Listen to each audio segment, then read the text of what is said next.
హరే కృష్ణ అందరికీ ముందుగా అందరికీ జన్మాష్టమి శుభాకాంక్షలండి. ఈ సంవత్సరం మా ఇంట్లో జన్మాష్టమి పూజ కోసం చేసుకున్న ఏర్పాట్లు ఇవి. నేను పూజ కోసం ఏమేం సిద్ధం చేసుకున్నానో చెప్తాను.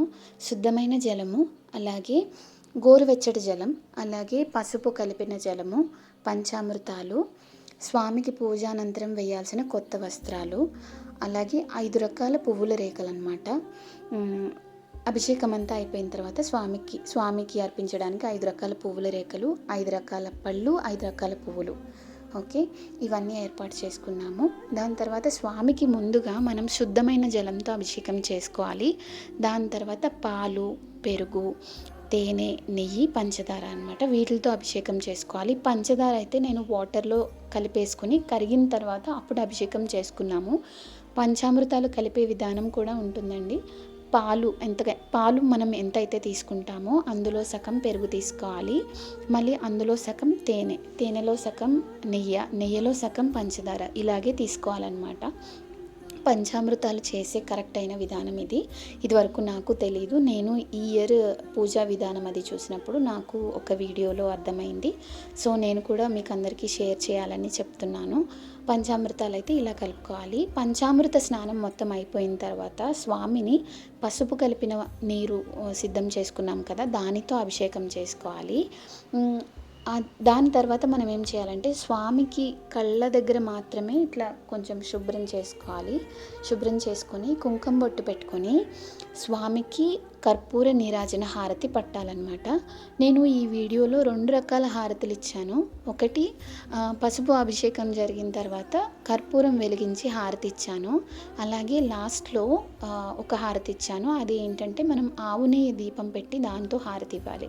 అలాగే ఇంకొకటి ఏంటంటే అభిషేకం చేసుకునేటప్పుడు శంఖం యూజ్ చేయడం మంచిదండి. ఎందుకంటే దీనివల్ల ఏకధార పడుతుంది, ఏకధార అభిషేకం జరుగుతుంది. అలా చేయడం మంచిది.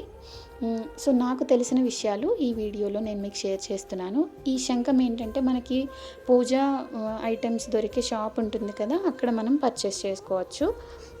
మేము ఇలా అయితే అన్నీ ఏర్పాటు చేసుకొని అభిషేకం స్టార్ట్ చేసాం. అది కూడా మేము ఇస్కాన్ టైమింగ్లో అభిషేకం చేసుకున్నాం అనమాట. ఇస్కాన్ టెంపుల్ అభిషేకం టైము 10:30 PM, సోమవారం రోజున 10:30 సాయంత్రం అభిషేకం టైం అది. సో మేము అప్పుడే చేసుకున్నాము. మేము ఎందుకు ఆ టైం ఫాలో అయ్యాము అంటే నాకు డీటెయిల్స్ అన్నీ క్లియర్గా తెలీదు. సో టెంపుల్లో కనుక్కుంటే 10:30కి చేసుకోవచ్చు అని చెప్పారు. సో మేము 10:30కే అభిషేకం చేసుకోవడం స్టార్ట్ చేసామన్నమాట.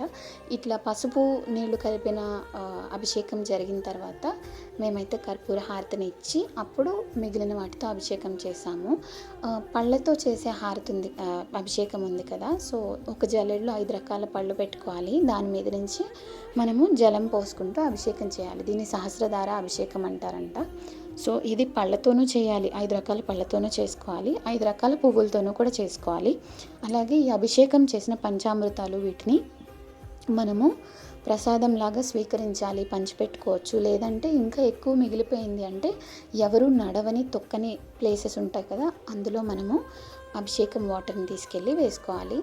అంతా అయిపోయి స్వామిని అమ్మని కొత్త వస్త్రాలు ధరింపచేసిన తర్వాత మనము ఉయ్యాల్లో కూర్చోపెట్టి, నేను ఇందాక చెప్పాను కదా 2 రకాల హారతి ఇచ్చానని, ఇది ఆవు నేతితో చేసిన దీపం అనమాట. సో దీంతోనూ అలాగే ధూపం కడ్డీ దొరుకుతుంది కదా, అవి 2 వెలిగించి దాంతో హారతి ఇచ్చి దాని తర్వాత మేము చప్పన్ భోగ్ పెట్టుకున్నాం.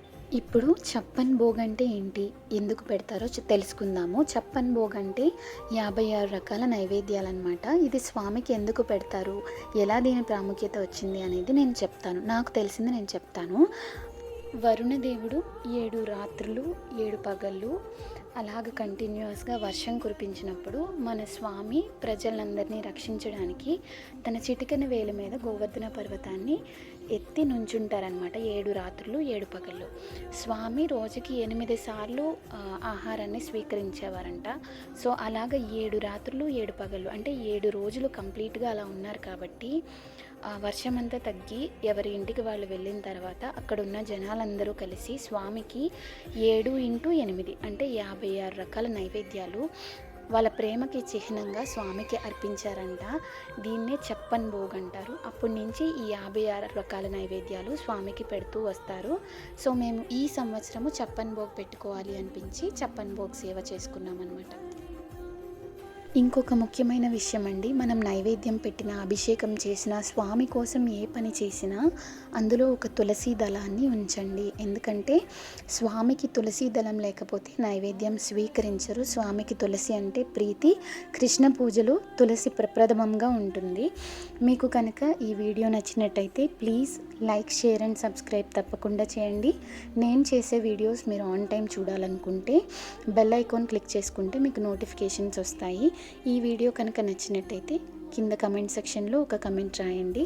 చాలా సంతోషిస్తాము. హరే కృష్ణ.